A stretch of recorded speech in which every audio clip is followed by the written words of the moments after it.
Hi guys, and welcome to my channel. My name is Sonja, for those of you stopping by for the very first time. Today I'm going to be sharing with you a very exciting product that I had gotten for Christmas as a present. And I'm just now unpacking it and I'm going to actually use it. So for a while now I have been tossing the idea of milling my own flour. Just wasn't sure how much of an investment I wanted to make, or which way I wanted to go. So I did settle on, well, I wouldn't call it settling on, but I did choose to go with the Kitchenaid stand mixer attachment grain mill, simply because I'm not sure if this is something that I want to commit to. I want to, but if it's taking too much time of my time, or it's too difficult for me, then I didn't want to go and spend $600–700 on a mill. Maybe down the road, if this is something that I am for sure going to be doing on a regular basis, then I might consider looking into it, but I might also just keep using this one depending on how it goes. So I'm going to share with you the mill, and then I also got a couple other things for bread making supplies, so I thought I'd share those with you as well. So I'm going to turn my camera around and share with you what I got. So here is the mill. Like I said, it's a Kitchenaid stand mixer attachment, and I will have everything linked in the description box if you would like to check it out yourself. So we're gonna open it up. Styrofoam.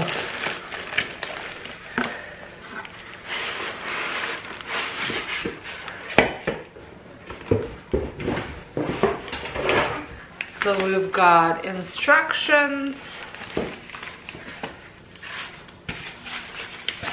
a little cleaning brush,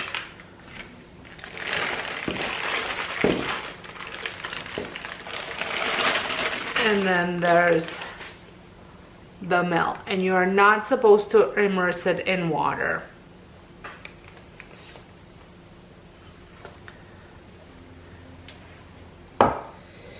So that's for the mill, and I will get to all the details and show you how it works in just a minute. And now I have also gotten a Swifter,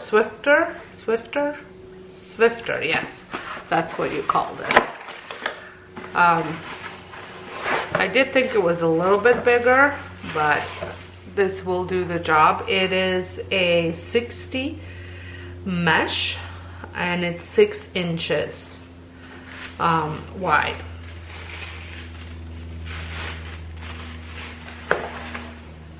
And then I also got this box, a set of 2 bread baskets, and it came with a couple other things. So it came with one of these. I already just a little bit different, and then I've got this basket, and comes with a cover. This is what it looks like. And then so the round one, and then it came with an oval one as well.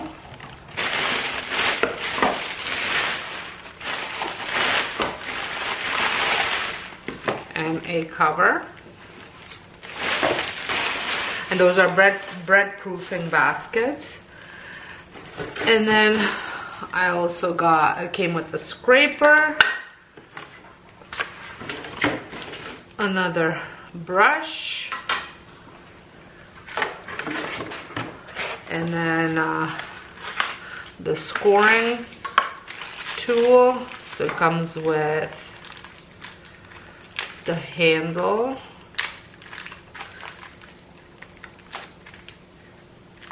I guess this is the storage for the cover for the blade. And then I got 1, 2, 3, 4, 5 blades in here. And then also just a little instructions how to use and how to clean. Okay, so now I'm going to set up my mixer with the attachment, the grain mill attachment, and let's see it in action. So I have my mixer here, and I'm going to unscrew this little screw here for now. Put this open, and then I'm going to place this in here. Screw this in, this will hold it in place.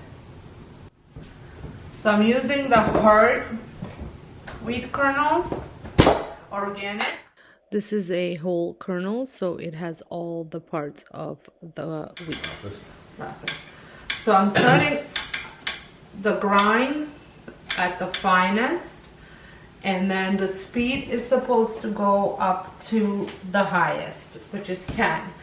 You are not supposed to grind anything that has oil content, like coffee or any, like coffee beans. They have high oil content, so they can damage the grinder. About 1 cup of grains yields about 1/4 and 1.5 cups of flour. So now I'm going to add my grains.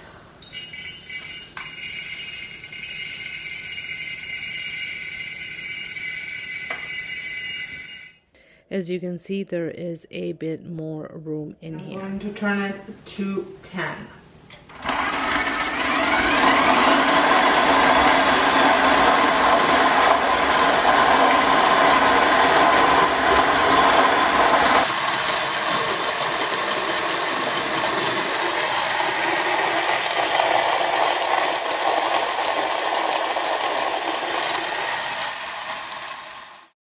So a few things. I did not find the grain mill awfully loud. It was loud, no louder than a meat grinder if you have one. Also, I read that you can do up to 10 cups at a time before you need to give your mixer and your grain mill some rest time. Again, that depends. Also, I would do less if you have a mixer that doesn't have as powerful of a motor, just to give it a rest so it doesn't burn out. So here it is. It is fairly fine, not the finest, but it is fine. If you want it finer, I would rerun it in a grain mill again until you get the desired look. You just don't want to overrun your grain mill so it overheats, and then it'll cook your flour or your wheat. I'm quite happy. This took about 2 minutes to grind up everything. My mixer did not heat. Mine it's the 7-quart mixer. I don't know if that makes any difference. Like I said, I will link any products that I can find that I'm using. I will link them in the description box so you can check those out. I do know that this motor is a little bit stronger than your average mixer that they have. Like the lowest price mixer, I should say, not an average mixer, but it's a little bit, the motor is a little bit stronger because we were looking for one that would be sufficient to do a larger quantity of meat grinding. 1 cup of wheat berries got me about 1.5 cups of flour. So I am very happy with this. I will also be making a noni dough from this flour just to try it out and see how it goes. So I'm gonna share that with you as well. Make sure you guys keep watching, subscribe, because I will be sharing the whole process of sourdough starter making and then doing different things with sourdough starter as well as sourdough discard. This is all brand new for me, so I'm excited to kind of jump into this and take you along with me. So I'm going to grind up a little bit more flour so I can make the dough, and show you, in case if you've never seen how the no-knead dough is made. Make sure you stay tuned because I will be sharing that next. So I'm going to get started on the dough. So I have my 3 cups of flour, and you don't have to do this, but I wanted to give it a try and see how the sifter works, so I try it out. So I'm going to sift the flour. So the sifter that I'm using is a 60, as I mentioned at the beginning of the video, but I have learned that you're supposed to be using a 40, or do a 60 and then a 40 after. So I did order that one as well. Sifting it will give you a whiter flour, but it is not necessary. So here's what some of the sifted wheat flour looks like, and here is the bran. So you could add this to your cereal or your yogurt or whatever you want to add the bran into. I'm going to mix the rest of it. I just wanted to see how that worked. If I need sifted flour for this, I don't need it that sifted. So for this no-knead dough, you will need to mix in 1.5, actually half a teaspoon of yeast. So I obviously don't have my sourdough started yet, so I am using just the dry active yeast, as well as 1 3/4 of a teaspoon of salt. So you just want to make sure that that is all well incorporated. So you do not need to activate the yeast for this bread, because this mixture will rest for like 24 hours, 12 to 24 hours, and so that will activate it on its own. Okay, so once you think it's mixed enough, I'm going to add warm water. You want it at about 110 Fahrenheit to 115, or 43 Celsius to 46 Celsius.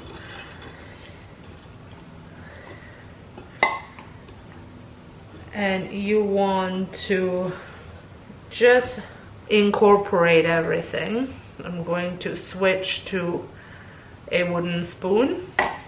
You do not need to switch to a wooden spoon. The Danish dough hook would do just fine. Just want to make sure there's no dry spot. Okay. And now I'm going to cover it. I'm using my little handy tool. I've seen people use shower caps to cover this dough, and I'm going to let it rest most likely for 24 hours just on my counter, and then I'll come back and show you what I do with it after 24 hours. So I did not wait a full 24 hours. I think I was at an 18-hour mark when I did put it in the oven. So I preheated the oven at 450 with my cast iron pot in it. So when I was turning the oven on, I put my cast iron pot with the lid on inside my oven. And then I took some parchment paper and I placed it on top of the bowl, and then I had taken my dough, shaped it in a kind of a round ball, and then I had dumped it in. Now there are a few things that I have learned since this video, which was I recorded last week. I would recommend that you knead the dough, not necessarily knead the dough, just fold each end in just once to shape a ball and let it rest for 30 minutes after. I did not do this step because the recipe did not call for it, but I have made another dough since this one, so I recommend doing that. Also, I recommend either if you have a large cast iron, double your recipe up, or use a smaller cast iron, because this one did not rise up as much as I would have liked it. It more or less rose, went wide rather than high. So those are just few tips that I wanted to let you know. Also, I want to say that I also learned this week that the hard wheat that I had purchased, which was under the recommendation of the person working at the store, is actually red hard wheat, not white hard wheat. So my bread was quite dark, which I'm okay with, but if you want your bread to be whiter, you need to buy hard white wheat. So just a little tip, and you definitely want to take all the bran out, that will give you even whiter loaf.